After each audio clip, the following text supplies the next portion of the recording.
કારોબારી છે? બોટાદ જિલ્લા ભાજપ મંત્રી અને મીડિયા માટે એના પ્રવક્તાની જવાબદારી જયરાજભાઈ પટગીર. જયરાજભાઈ, આગામી 4 અને 5 તારીખે પ્રદેશ કારોબારી બોટાદ સાળંગપુર ખાતે મળશે, જેને લઈને કાર્યક્રમની અગત્યની બેઠક કેવા પ્રકારનું આયોજન કેવી વ્યવસ્થા રહેશે? આમ તો આગામી જ્યારે 4 અને 5ના રોજ બૃહદ કારોબારી એટલે કે આખા ગુજરાત પ્રદેશ ભાજપથી લઈ અને મંડળ સુધીના પ્રમુખ સુધીના આમાં અપેક્ષિત કાર્યકર્તાઓ રાખ્યા છે. એટલે કે લઈ આશરે 1500થી 2000 જેવી સંખ્યા અહીંયા થવાની છે. અને એને લઈને છેલ્લા આમ તો 15 દિવસથી આ બધી તડામાર તૈયારીઓ ચાલે છે.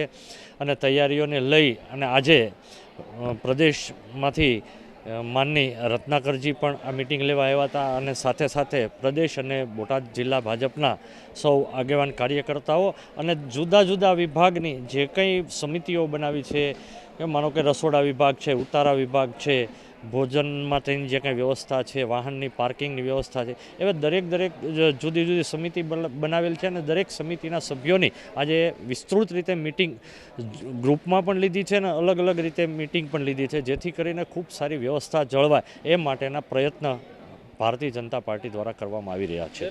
બેઠકની અંદર મુખ્યમંત્રી સહિત કેન્દ્રીય નેતાઓ પણ હાજર રહેવાના છે. ગુજરાતના મુખ્યમંત્રી શ્રી, પ્રદેશ ભાજપના અધ્યક્ષ શ્રી અને ગુજરાતનું લગભગ તમામ પ્રધાનમંડળ આમાં ઉપસ્થિત રહેવાનું છે. સાથે સાથે કેન્દ્રના 4 થી 5 મંત્રીશ્રીઓ પણ આ કારોબારીમાં હાજરી આપવાના છે એવી અત્યારે અમને માહિતી છે.